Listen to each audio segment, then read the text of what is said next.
The sun had just begun to set over the world's capitals when the first of the alien ships entered Earth's atmosphere. Massive, silent behemoths of metal and energy, they dwarfed anything humanity had ever seen. Each ship appeared to be a floating fortress, their shapes alien and unfamiliar, a combination of sleek contours and jagged edges that seemed to absorb the light.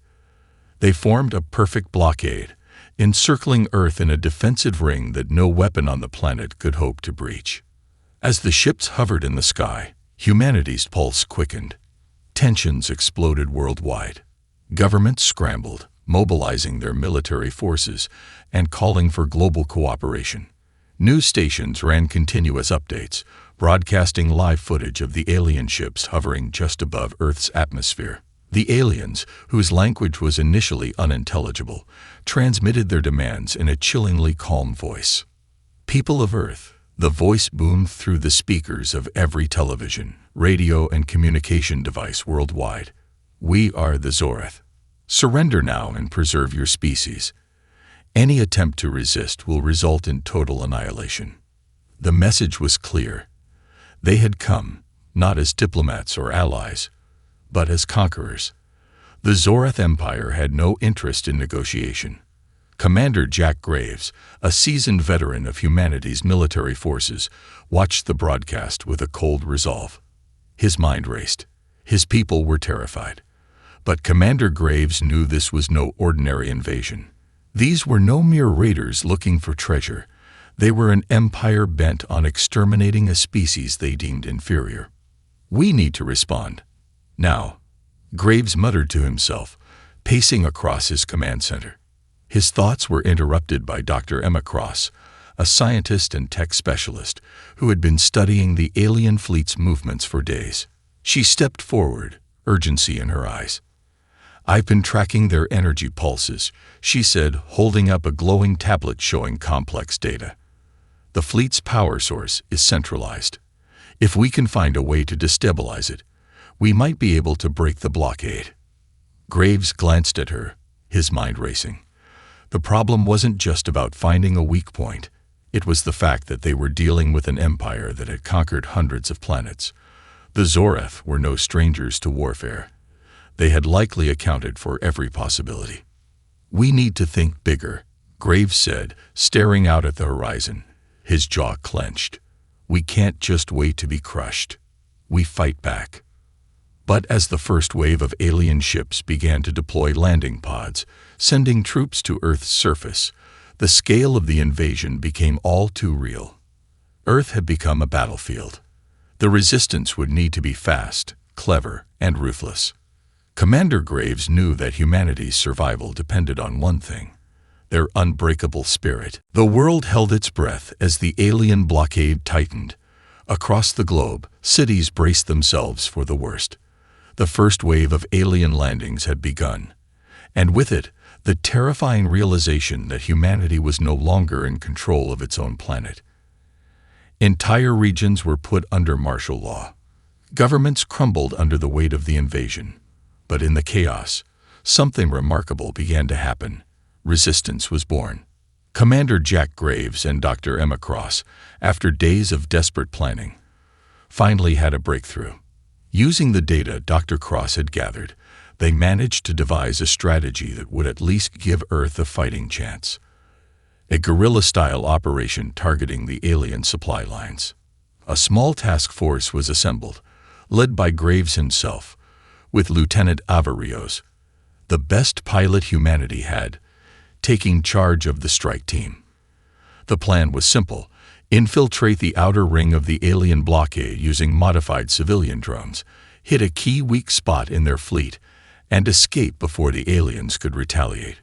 As Graves briefed his team, he could feel the weight of the situation pressing on him. "We're not taking down the entire blockade today, but if we can land a blow, make them see we're not going to roll over, that might just buy us the time we need," he said, his voice steady, but betraying the underlying tension. The plan was risky. It relied on stealth and speed, the very things that had kept humanity alive through centuries of war and survival. The resistance had one advantage: unpredictability. The aliens, with their vast technological superiority, had never encountered a species that fought back with such sheer will. As the mission unfolded, every heart raced. Graves, Rios, and their team slipped past the first line of alien ships undetected. The drones they used were equipped with the latest camouflage tech, making them invisible to the alien sensors. They approached the target, a massive alien vessel, surrounded by a swarm of smaller fighter ships, gathering supplies for an incoming invasion force. The tension in the air was suffocating. The strike team set their charges and prepared to withdraw. But then, disaster struck. A sensor malfunction triggered an alarm. The drones, though stealthy, were not immune to the alien fleet's intricate network of detection systems. A dozen alien fighters scrambled to intercept them. In an instant, all hell broke loose. Lieutenant Rios, with her unmatched piloting skills, took control of the lead drone, weaving in and out of the alien craft's fire. Explosions lit up the night sky as the team launched their attack, taking down the alien supply ship in a fiery inferno. But the cost was high. As the team retreated, the alien fleet retaliated with ruthless precision, blasting humanity's drones out of the sky. The mission was a success, but at a heavy price. A few members of the strike team didn't make it back, and the world watched as cities burned from the retaliatory strikes. Graves, Rios, and the remaining survivors returned to Earth battered, bruised, but not broken. The alien response was swift and devastating, with entire cities wiped off the map. Yet the human spirit, broken, perhaps, but far from defeated, burned brighter than ever. The news channels broadcast footage of civilians building underground bunkers, gathering arms, and preparing for the long fight ahead. Resistance groups flourished, and humanity began to unite under a single banner: survival. The first strike had proven one thing beyond a doubt: humanity would not surrender. And though the battle ahead would be long, dark, and full of sacrifice, the fight was just beginning. The victory of the first strike, though significant, was tempered by the harsh reality of the situation.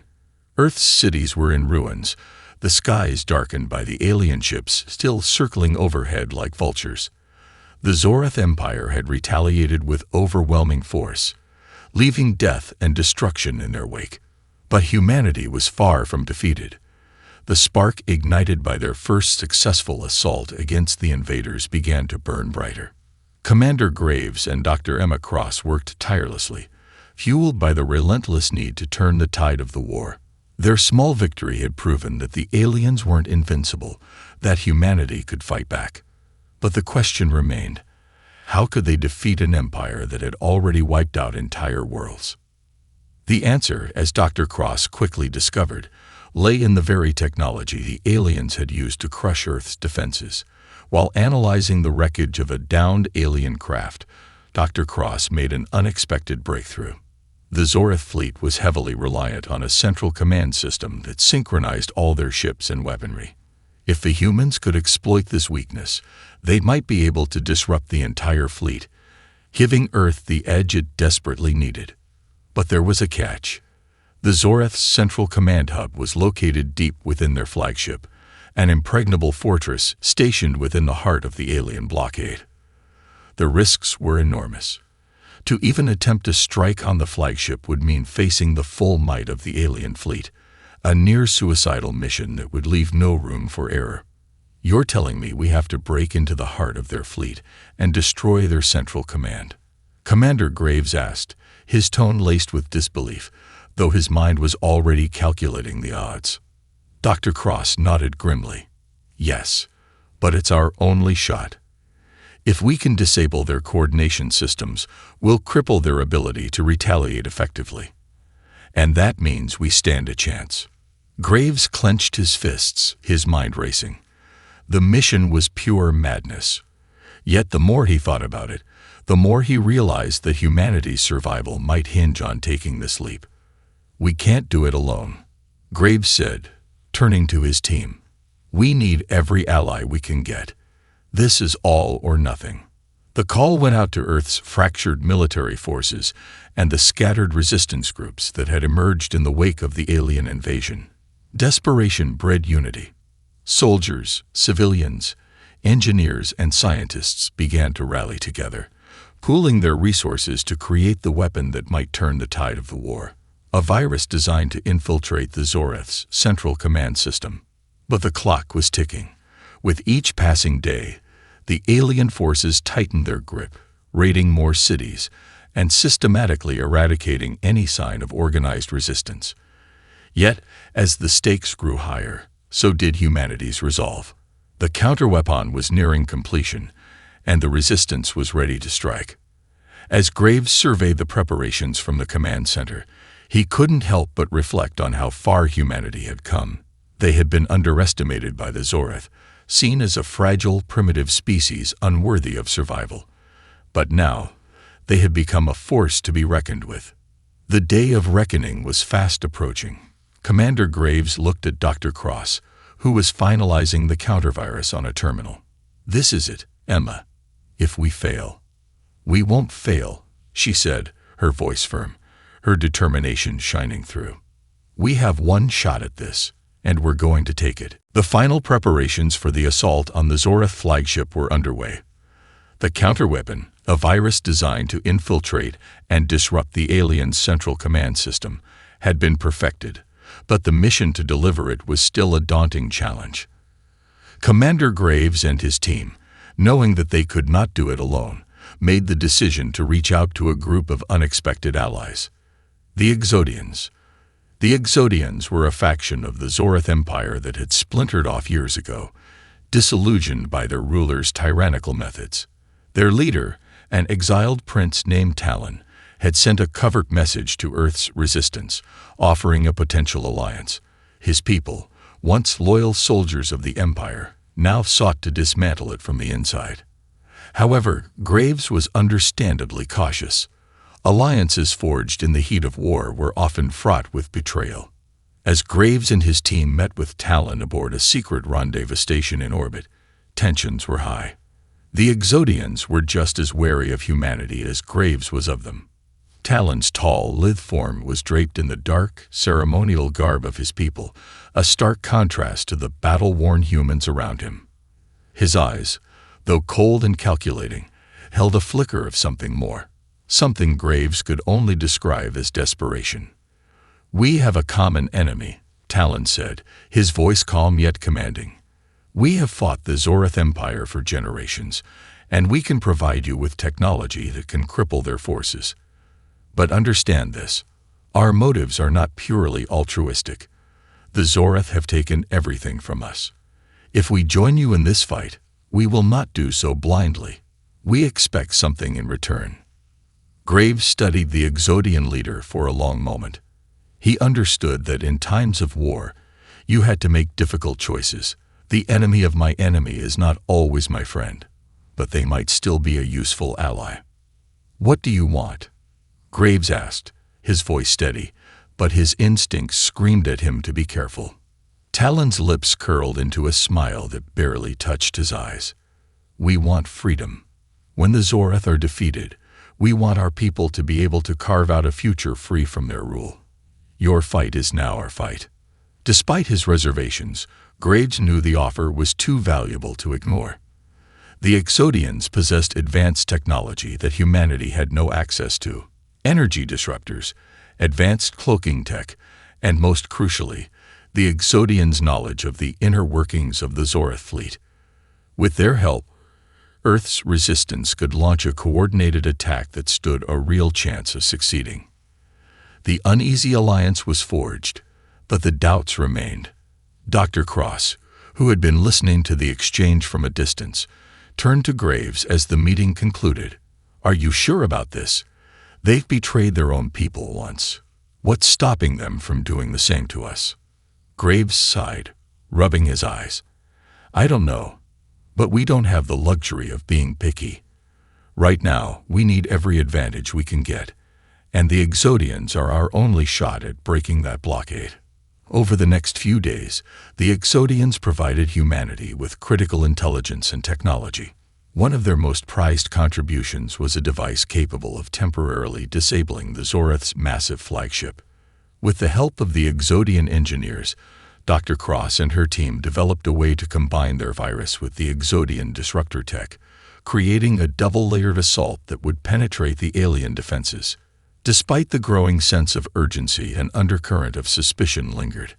As Graves prepared for the operation, he couldn't shake the feeling that something was about to go terribly wrong.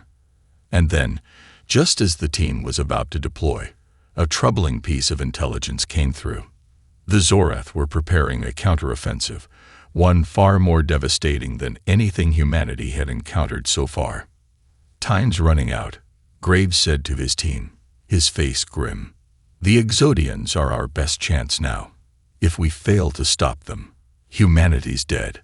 As they set the plan into motion, Graves knew the stakes had never been higher. The future of not just Earth, but countless other worlds, hinged on the success of this mission. And as they launched their attack, the looming question remained: could they truly trust the Exodians, or would this be the final betrayal that sealed Earth's fate? The time for planning was over. Commander Graves stood in the war room, his eyes scanning the holographic map of the Zoreth fleet. The Exodian technology had given them a critical edge, but there was no denying the sheer scale of the challenge ahead. Humanity's forces, though bolstered by their new allies, were still vastly outnumbered, and the Zoreth Empire wasn't a foe that could be underestimated. "We have one shot at this," Graves said, his voice cold with determination. The team around him, the best humanity had to offer, was gathered for the final briefing. "The Exodians have provided us with the tools, but it's up to us to execute the plan. No mistakes." The assault on the Zoreth flagship, Revelator, was set to begin at midnight. The flagship was the heart of the alien blockade, its massive size overshadowing everything else in the fleet. Armed with powerful energy weapons and protected by a nearly impenetrable shield, it was the perfect symbol of the Zoreth Empire's might. But now, it was also the perfect target. The combined virus and disruptor device would be humanity's last hope. The plan was deceptively simple. A small strike team would infiltrate the flagship's perimeter using a cloaking device provided by the Exodians. Once inside, they would upload the virus into the flagship's mainframe, using the disruptor to neutralize the ship's energy shield long enough to make the upload possible. If they succeeded, the flagship would be crippled, and the rest of the Zoreth fleet would fall into chaos, unable to coordinate effectively. Graves looked over his team. Lieutenant Rios would pilot the mission, leading a squadron of stealth fighters to get them past the outer defenses. Dr. Cross, having integrated the virus into the Exodian disruptor system, would be leading the technical aspect of the mission.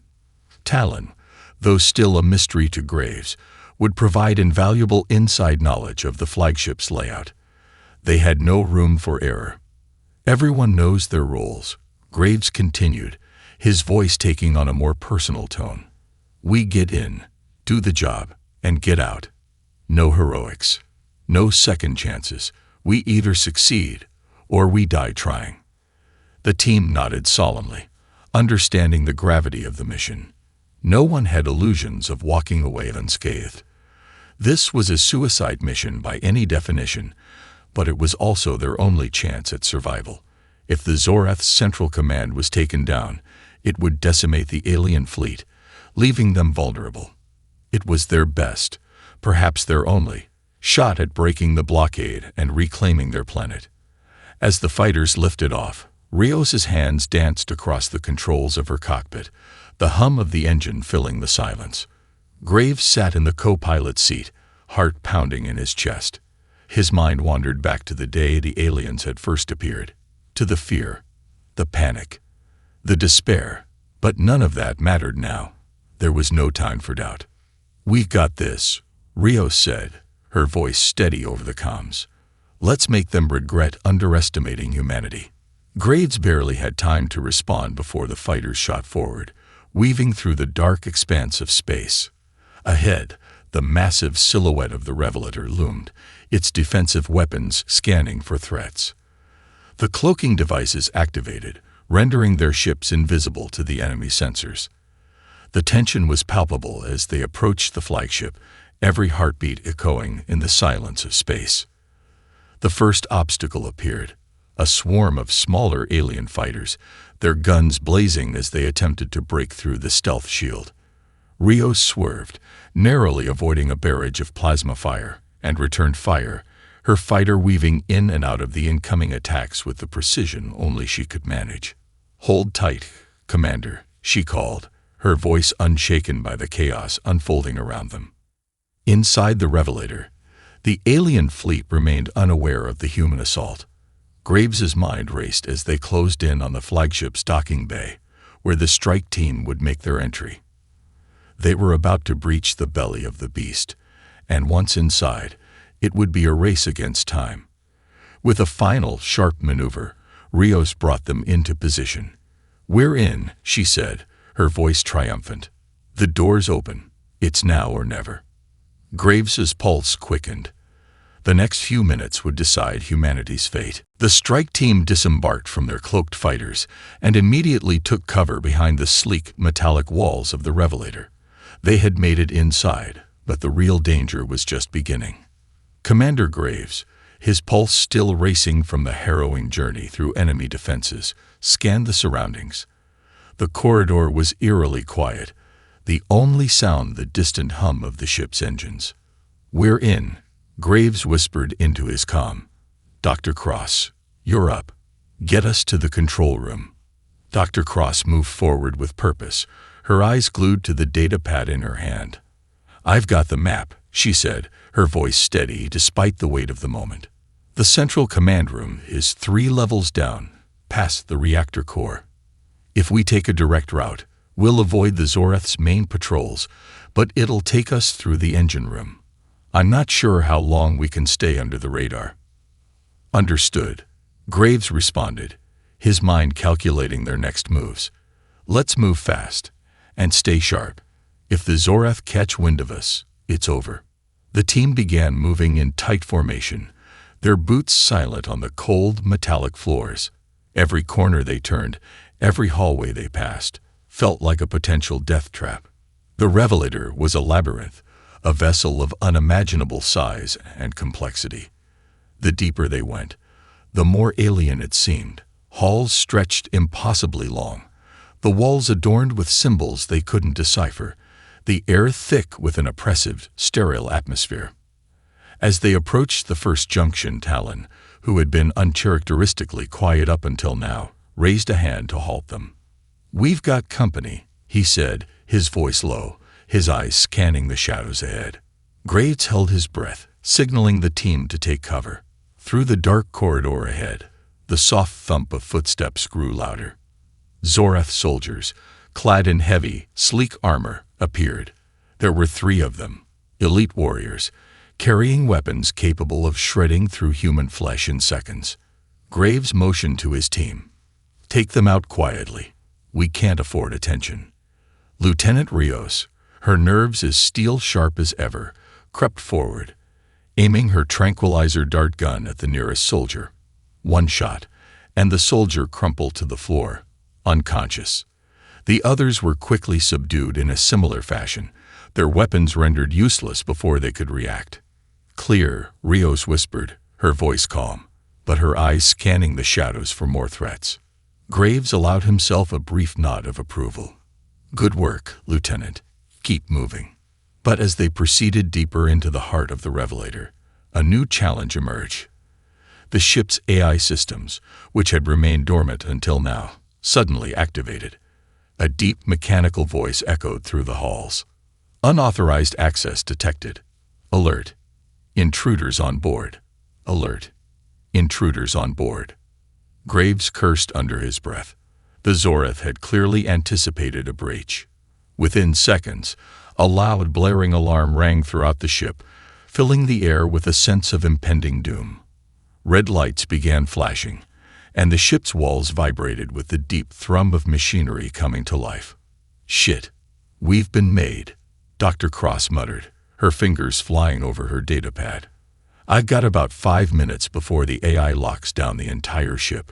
We need to be in and out before that happens. Then we move fast, Graves barked, adrenaline surging. Dr. Cross, take point. The rest of you, stay sharp. They picked up the pace, their bodies moving like well-oiled machines, eyes constantly scanning for enemies. Soon, they reached the elevator shaft that led down to the central command room. Graves knew they were close, too close to turn back now. But as the elevator doors slid open, the unmistakable sound of Zoreth troops echoed down the hallway. Graves's heart stopped for a split second. This wasn't just a handful of soldiers. The entire Central Security Division was on their tail. "Go!" Graves shouted, sprinting toward the elevator. The team followed suit, moving with a sense of purpose that could only be born of desperation. They had to make it to the Central Command Room, upload the virus, and cripple a flagship before the Zoreth turned the Revelator into their tomb.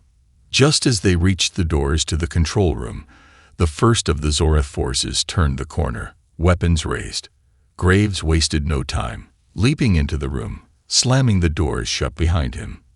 The team fanned out, guns drawn, eyes on the control consoles in front of them. "We've got one shot at this," Graves said, his voice low but filled with resolve. "Let's make it count." Dr. Cross began typing furiously, connecting her device to the alien system. The clock was ticking. The Zoreth would be on them in moments. "Hang on," she muttered. "Almost there." The air in the control room was thick with tension. Dr. Cross's fingers flew over the holographic interface, the lights from the console flickering in the dimly lit chamber. Graves stood by her side, his gun trained on the door, his breath shallow and rapid. He could hear the faint thudding of Zoreth footsteps just outside, the soft hum of their armored boots growing louder. They were running out of time.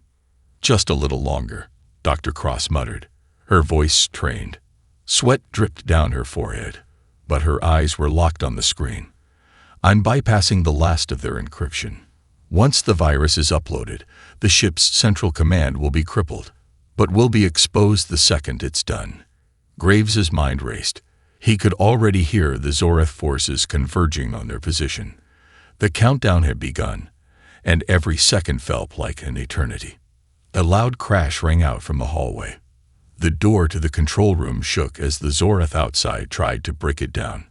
Graves turned to his team, eyes steely with resolve. "Get ready," he ordered. "We make our stand here. Rios, you're with me. Talon, take the rear. Cross, finish what you started." Lieutenant Rios nodded, her expression unwavering. She took position by the door, her weapon raised, while Talon slinked into the shadows, ready to ambush anyone who tried to breach their position. Dr. Cross's focus didn't waver for a moment as she continued typing, the glow of the terminal reflecting off her glasses. Graves gripped his gun tighter, stepping up to the door. The pounding intensified. The Zoreth forces were mere moments away from breaking through. "Done," Dr. Cross said, her voice cutting through the chaos. "Uploading. Now." The walls seemed to hum as the alien system began to process the virus, a surge of energy rippling through the control room. Graves's heart pounded in his chest as the sound of alien boots grew deafening. Just as the final upload completed, the door exploded inward with a deafening crack, sending splinters of metal flying across the room. Zoreth soldiers, their faces covered in sleek, insect-like armor, stormed in, weapons raised. Rios fired first, her shots precise, each one hitting its mark as she tore through the advancing Zoreth. Graves leaped forward, using the chaos to his advantage. He fired relentlessly, each shot echoing like thunder in the confined space. Talon, ever the expert in stealth, moved with lightning speed, taking down the remaining Zoreth in the rear with deadly efficiency. But there were too many. More Zoreth poured in from all sides, their guns blazing. The room was rapidly filling with smoke, the sound of blaster fire deafening, and the screams of dying soldiers drowned by the roars of the alien invaders.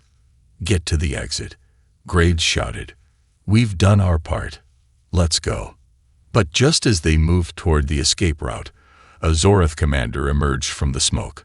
Tall and imposing, its armored body gleamed with an intimidating black sheen. It raised its hand, and the remaining Zorath soldiers halted, forming a wall around the command center.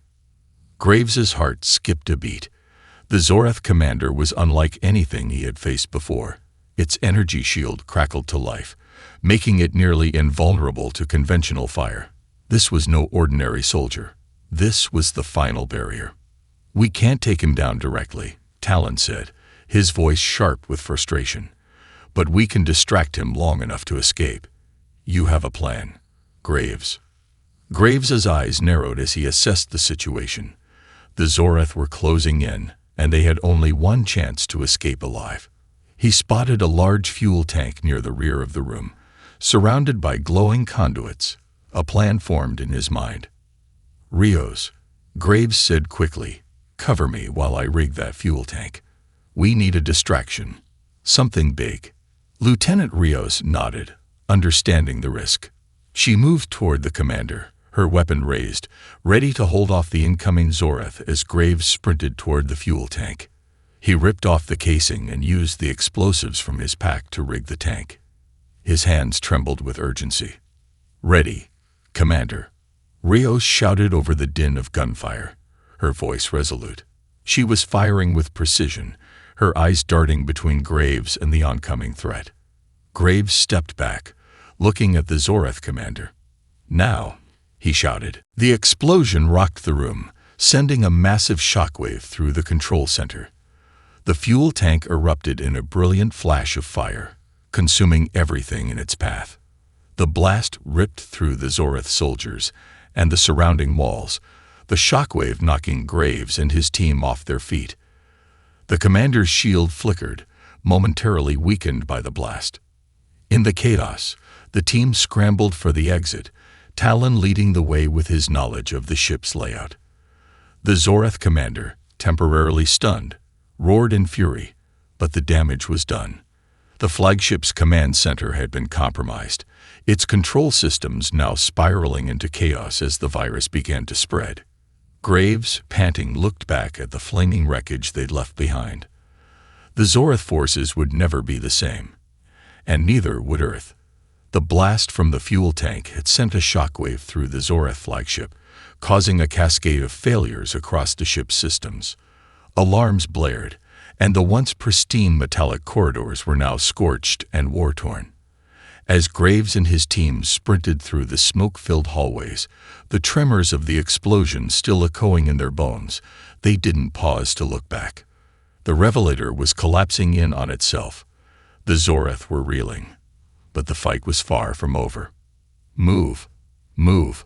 Graves shouted, his voice hoarse as he pushed through the carnage. Talon led the way, guiding them to the extraction point where the cloaked fighters awaited. The rest of the team followed closely behind, with Rios covering their rear, her blaster fire constant and precise, picking off any Zorath stragglers who dared to pursue. As they reached the rendezvous point, an access bay at the far end of the ship, a series of Zorath reinforcements poured into the hallway. The sound of their footsteps was unmistakable. The humans were nearly there, but the exit was still 100 meters away. "Dr. Cross," Graves shouted, "how much longer until the virus takes full effect?" Dr. Cross, her face streaked with soot and sweat, glanced at her device. "It's already working. The ship's command center is in chaos. The Zorath will be scrambling to regain control, but they'll need time to reboot. The virus is propagating through their system as we speak. The flagship is ours for the taking." Graves nodded, but there was no time to celebrate. "We don't have that long. Get to the fighters. Now." They bolted toward the access bay. The Zorath forces had not yet reached them, but the constant sounds of their pursuit made it clear they wouldn't have much time before the flagship's automated defenses kicked in. Rios reached the fighter bay first and threw open the hatch. Graves and the others followed, diving into their waiting ships. Within moments, the engines roared to life, and the cloaking devices reactivated. "All fighters, ready for takeoff," Graves called into his comms. Let's go home. The team barely had time to align their ships before a barrage of alien fire lit up the sky behind them. The Zoreth, desperate to repel the attack, launched their final counteroffensive. But it was too late. The Revelator was already starting to implode under the strain of the virus, its massive shields flickering and then collapsing entirely. It was a death rattle for the Zoreth Empire's flagship. As Graves guided his fighter out of the bay, he glanced over at the massive, dying ship behind them. The explosion from the core would be catastrophic, but it wouldn't matter now. The mission was a success. "We're clear," Rios said, her voice tight but triumphant, "leaving the flagship in our wake. The fleet's disorganized. They don't know what hit them." The team navigated through the wreckage of the Revelator's shattered hull, making their way toward the rest of humanity's remaining fleet. As they passed through the debris field, a sight that had once filled them with fear now felt like a symbol of hope. The enemy's greatest weapon was gone, and with it, their stranglehold on Earth. Hours later, as they rejoined the remaining ships in Earth's orbital defense fleet, Graves's comms buzzed. It was a signal from Earth. "Commander Graves, do you read me?" The voice of General Marshall came through, clear and relieved. "Earth Command is calling. You've done it. The blockade is broken." Graves sank back in his seat, his exhaustion catching up with him. The feeling was surreal, almost too much to comprehend. They had done the impossible. They had pushed back the Zoreth. They had won. "The battle is just beginning, sir," Graves said, his voice steady despite the weariness creeping into his bones. "But the first step is over. We've broken their will." He paused, gazing out of the cockpit window at the dark, silent expanse of space.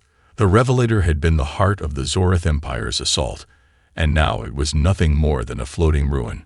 But their victory had come at a cost. The team had suffered.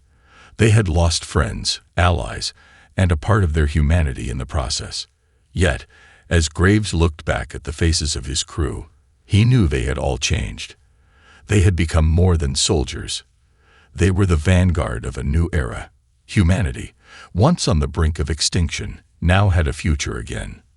"We'll need to rebuild," Graves continued, his voice now softer. "But we've proven something today." Rios's voice crackled over the comms. "What's that, Commander?" "That we're not so easily broken," he said with quiet conviction. "We fight, we adapt, and we win." As the fleet gathered, the remaining Zoreth ships scattered in disarray, the first of many victories on Earth's road to recovery. The Zoreth had underestimated humanity, and it would be their undoing. Graves's thoughts lingered on the future, on the long road ahead. The galaxy was vast, and though the immediate threat had been crushed, there were still unknown challenges awaiting them. But for the first time in a long while, he felt something he hadn't felt since the war began: hope.